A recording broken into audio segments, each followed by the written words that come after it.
নমস্কাৰ বন্ধুসকল, মই অহম বৰ্মন ফাৰ্মৰ পৰা কৈ আছোঁ।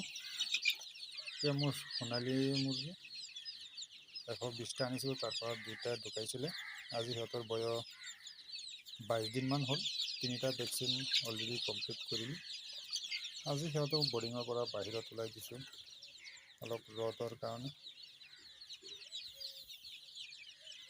পোৱালিকেইটা খুব ধুনীয়া হৈ আছে। সোণালী সিহঁতৰ দানা কিমান খাইছে মোৰ ইমান এটা মানে, আৰু সৰু কেইটামান আছে, ডাঙৰ কেইটামান চব এটা বস্তাৰ পৰা দিওঁ যে, সেইকাৰণে মানে হিচাপ নাথাকে দানাটো। খাই থাকে, দি থাকে আৰু এইটোৱে কথা।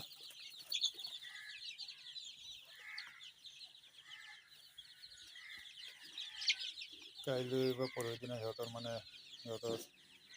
ফাৰ্মঘৰত লৈ যামগৈ আৰু। এই দানা এটা দিছিলোঁ ভিতৰত, দানাকেইটা মানে পেলাই শেষ হৈ দিলে। এতিয়া মানে সিহঁতক এইকেইটা খাবলৈ দিছোঁ। ইমান দানা নষ্ট কৰি, ইমান দামৰ দানা এনেকৈ যদি নষ্ট কৰে, তেনেহ'লে আমাৰ ফাৰ্মটো লাভতকৈ লছে বেছি হ'ব আৰু।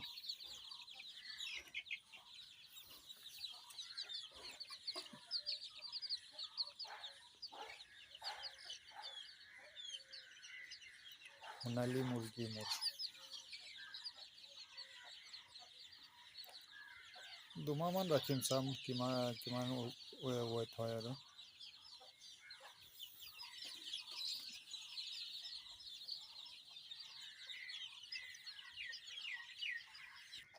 এয়া মোৰ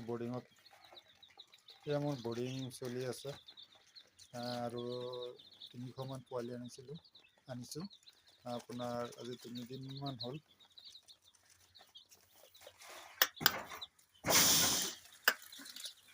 এতিয়া সিহঁতক বৰ্ডিঙতে ৰাখিছোঁ।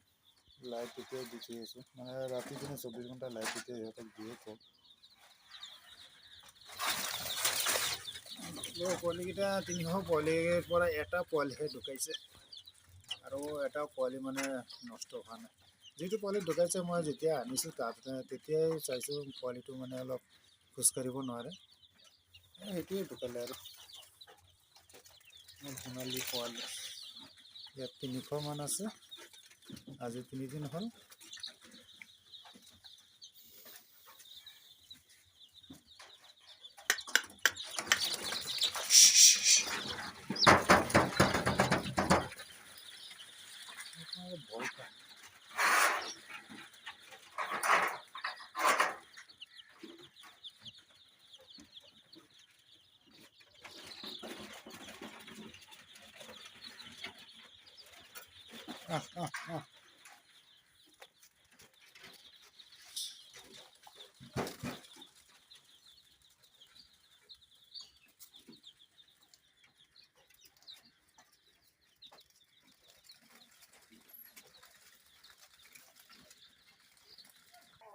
এয়া মোৰ সৰু ফাৰ্মঘৰ।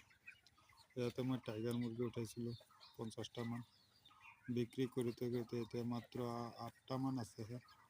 এই 2 দিনতে বিক্ৰী কৰি শেষ কৰি দিম। আছে সেই সোণালী পোৱালি যিকেইটা 22 দিনমান হৈছে, সেইকেইটাক ইয়াতে উঠাই থৈ দিম। ফাৰ্মটো অলপ চাফা কৰিব লাগিব। 8টা আছে এতিয়া। সিহঁতৰ ৱেইট এতিয়া 2 কেজি প্লাছ হৈ আছে। আজি সিহঁতৰ বয়স 70 দিনমান হ'ল। সিহঁতক ধান খুৱাইছোঁ, দানা প্লাছ চামথিং কৈ দিছিলোঁ আৰু দানা।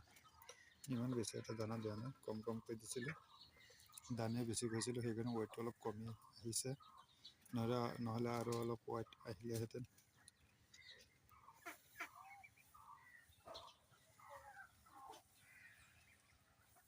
মোৰ এই ফাৰ্মঘৰটো 100মান লয় আৰু পোৱালি। 100মান মুৰ্গী পোৱালি ল'ব আৰু। ডাঙৰ হ'লে 100মান ৰাখিব নোৱাৰোঁ, অসুবিধা হ'ব পাৰে।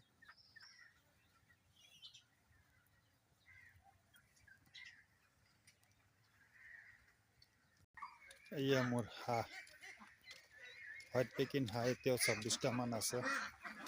হোৱাইট পেকিং হাঁহে মোৰ এইবাৰ লছ কৰাই দিলে। হোৱাইট পেকিং হাঁহকেইটা মোৰ এইবাৰ লছ কৰি দিলে আৰু। এয়া মোৰ কালাৰিং দেশৰ পৰা বেমাৰৰ লাগি প্ৰায় 50টামান ঢুকাইছিলে। এতিয়া ভালেই হৈছে, সুস্থ এতিয়া গোটেইকেইটা সুস্থতে আছে। সিহঁতৰ বয়স 36 দিনমান হ'ল।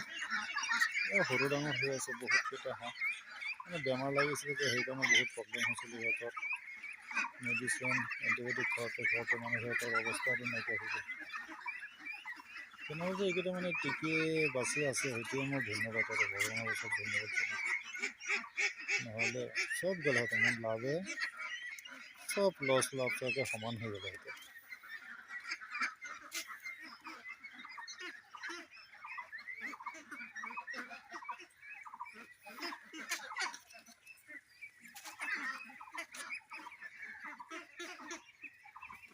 এই আমার ডাঙৰ ফাৰ্মঘৰ, মই এতিয়া ফাৰ্মঘৰৰ ভিতৰত সোমাই আছোঁ।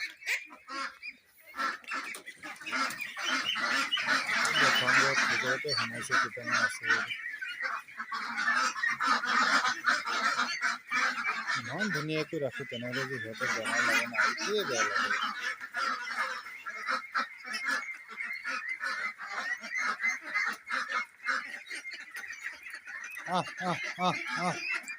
মানে সিহঁতৰ ভোক লাগি গৈছে আৰু এতিয়া সিহঁতে ভাবিছে তাই খানা আনিলোঁ নেকি, মই খানা দিবৰ কাৰণে আহিছোঁ নেকি, সেইকাৰণে মানে গোটেইকেইটা সোমাই আছে আৰু।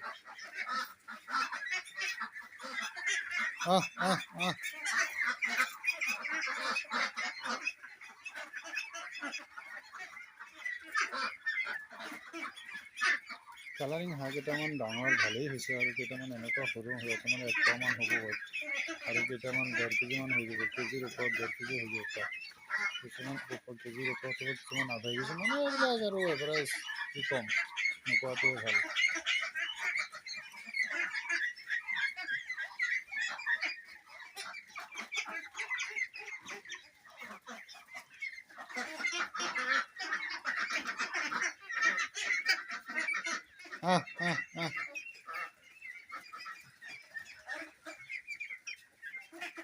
সিহঁতৰ ঠাণ্ডাৰ কাৰণে সিহঁতক বস্তা পাৰি থৈ দিছিলোঁ, ৰাতি সিহঁতক ঠাণ্ডা লাগাৰ কাৰণে।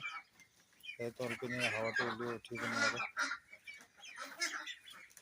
আধাখিনি দিছিলোঁ আৰু আধাখিনি এনেই আছে।